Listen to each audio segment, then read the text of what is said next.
एक खास जानकारी, प्रादेशिक रेंज में वन्य जीव आकलन आज सुबह 8 बजे से 12 जून सुबह 8 बजे तक वन्य जीव आकलन। डीसीएफ विजयपाल सिंह के निर्देश पर रेंजर जितेंद्र सिंह शेखावत के नेतृत्व में तैयारी पूरी कर ली गई है। प्रादेशिक रेंज के कुल 25 वाटर पॉइंट्स पर वन्य जीव आकलन होगा। झालाना में 11, गलता में 7, सूरजपोल में 4 और छोटवाड़ा, गौनेर और मुहाना में एक वाटर पॉइंट पर आकलन किया जा रहा है। करीब 20 जगह लगाए मचान, 5 जगह कैमरा ट्रैप से wild life estimation QRT team भी खान पान और सामग्री की आपूर्ति का ध्यान रखेगी। तो बेहद महत्वपूर्ण है प्रादेशिक रेंज में वन्य जीव का आकलन करना। एसोसिएट एडिटर निर्मल तिवारी हमारे साथ लाइव जुड़ चुकी हैं, ज्यादा जानकारी उनसे ही लेंगे। निर्मल जी, एक बार फिर से वक्त आ गया है कि जब आकलन करने की तैयारी पूरी कर ली गई है। वन्य जीव आकलन बेहद खास होता है, चाहे मचान से हम करें या फिर न्यू टेक्नोलॉजी से करें, लेकिन पिछली बार की तुलना में इस बार क्या नवाचार किया गया है? क्योंकि कई वॉलंटियर्स भी इसमें जुड़े थे, वन्य प्रेमी भी इसमें जुड़े थे। इस बार क्या खास है? ओवरऑल अपडेट दीजिएगा।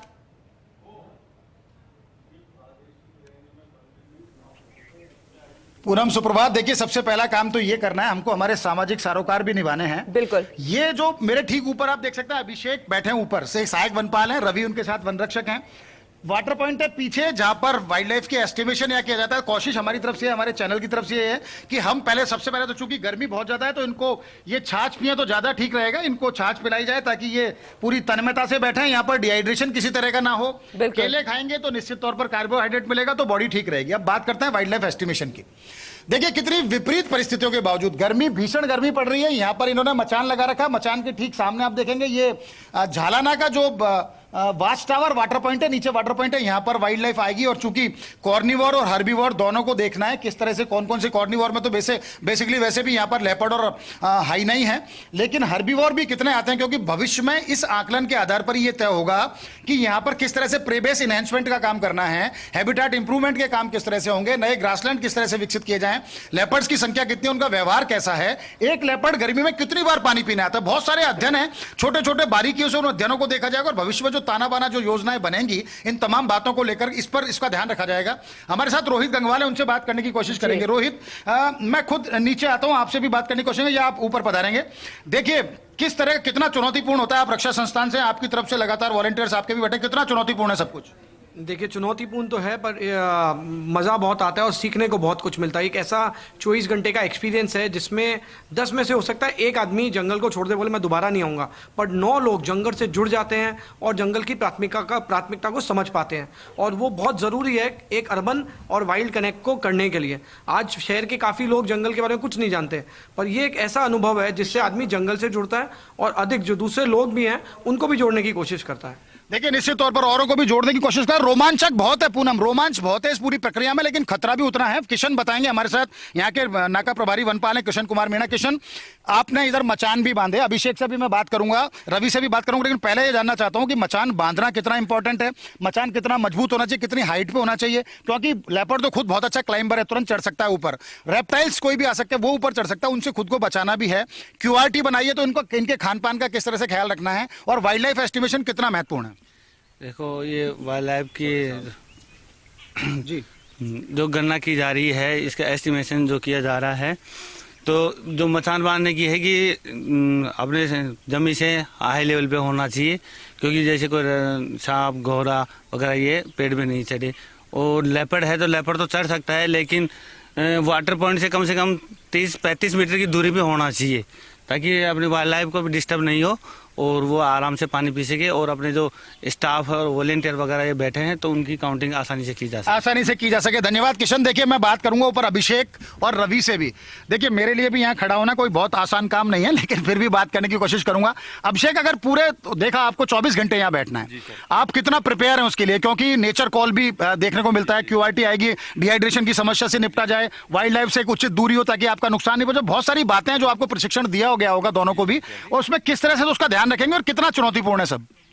चुनौतीपूर्ण तो इसलिए है कि पूरे दिन 24 घंटे लगभग हमको एक ही जगह बैठना पड़ेगा, तो कई बार क्या मूवमेंट वगैरह में कमर वगैरह कट जाती है, बस वही प्रॉब्लम है। उसके अलावा नेचर कॉल है तो वो हम यहीं से पास करेंगे वो तो। और खाने पीने का हमारा पूरा ध्यान रखा जा रहा है, यहाँ पर डिहाइड्रेट नहीं हो। जैसे कि आपने भी छाछ वगैरह दी, हमारे पास पानी के लिए कैंपर है और पानी के लिए ग्लूकोज वगैरह हमारे पास है, और ऐसी कोई दिक्कत नहीं है। रवि, पहले कभी वाइल्ड लाइफ एस्टिमेशन के लिए आप आए हो? आपने कभी वाइल्ड लाइफ एस्टिमेशन में भाग लिया हो और नहीं लिया, पहली बार है, तो किस तरह से गणना कर रहे हैं? क्योंकि कुछ वन्यजीव ऐसे भी होते हैं जो बार बार आएंगे, उनको रिपीट हो रहे हैं, तो उनकी पहचान किस तरह से करेंगे? तमाम बातों को ध्यान में रखते हुए किस तरह के आप मेजर्स अपना रहे हैं और किस तरह के आपको डायरेक्शंस मिले हुए हैं? सर ये मेरा फर्स्ट टाइम है और काफ़ी अच्छा लग रहा है। रिस्क तो काफ़ी है, लेकिन सर हमें ट्रेन किया गया है और हमें दिशा निर्देश दिए गए हैं। और अभी यहाँ पे हमने काफ़ी करीब से लेपर्ड भी देखा और भी अन्य वन्य जीव हैं, उन्हें देखा सर, और काफ़ी अच्छा लगा। और ऐसा कुछ नहीं है कि मतलब हम कोई रिस्क में हैं, विकट परिस्थितियाँ तो हर जगह हैं और हम काफ़ी अवेयर हैं इस चीज़ को लेकर। और सर हमने प्रिकॉशंस भी ले रखे हैं, चाहे वो लेपर्ड से रिलेटेड हो या फिर कोई पाइथन वगैरह से रिलेटेड हो। रिस्क है बट हम काफी केयरफुल हैं उसको। निश्चित तौर पर केयरफुल हैं। देखिए कितनी बड़ी बात कही इसने रवि ने, युवा खून है, निश्चित तौर पर जोश है, लेकिन जोश के साथ साथ जिस तरह के प्रिकॉशंस रख रखे हैं, निश्चित तौर पर कहा जा सकता है कि पूरी टीम तैयार है। और इस टीम को तैयार करने में डीएफओ विजयपाल का बहुत महत्वपूर्ण योगदान है, सीसीएफ टी मोहनराज का बहुत महत्वपूर्ण योगदान है, जितेंद्र सिंह शेखावत जो यहाँ के रेंज ऑफिसर है उनका बहुत महत्वपूर्ण योगदान है, रक्षा संगठन से रोहित है या इनके दूसरे जो तमाम साथी हैं उनका योगदान है, कृष्ण कुमार मीणा की बात करें, असलम की बात करें, सौरभ की बात करें, नितेश की बात करें, वो तमाम लोग जो यहां पर मौजूद है बार बार घूम करके, क्योंकि 24 वाटर पॉइंट बनाए गए हैं, 24 वाटर पॉइंट पे मचान है, कैमरा ट्रैप है, तमाम तरह की व्यवस्था रखी गई। तो उस व्यवस्था में चाक चौबंद व्यवस्था, खुद को नुकसान ना हो, वन्य जीव को नुकसान ना हो, पर्याप्त दूरी हो और आकलन इतना सटीक हो कि भविष्य में जो भी योजना बनाई जाए, मैं फिर कह रहा हूं, प्रेबेस को लेकर बहुत बातें होती है झालाना को, प्रेबेस इनहेंसमेंट की बात हो या फिर किस तरह से वहां हैबिटेट इंप्रूवमेंट की बात करते हैं हम, किस तरह से नए ग्रासलैंड विकसित करते हैं उनकी बात करते हैं, नए कौन कौन से, और खास बात ये होती है इसमें कई बार नए वन्यजीव, नई चिड़ियाएं दिख जाती हैं, नए रेप्टाइल्स दिख जाते हैं, उन रैप्टर्स दिख जाते हैं, उन तमाम को देखना कि उनकी संख्या कितनी थी, कौन कहां से आता है, किस हैबिटेट का आता है, उससे तय होता है कि झालाना का फ्लोरा और फौना किस तरह का है, मुआना का फ्लोरा और फौना किस तरह का है,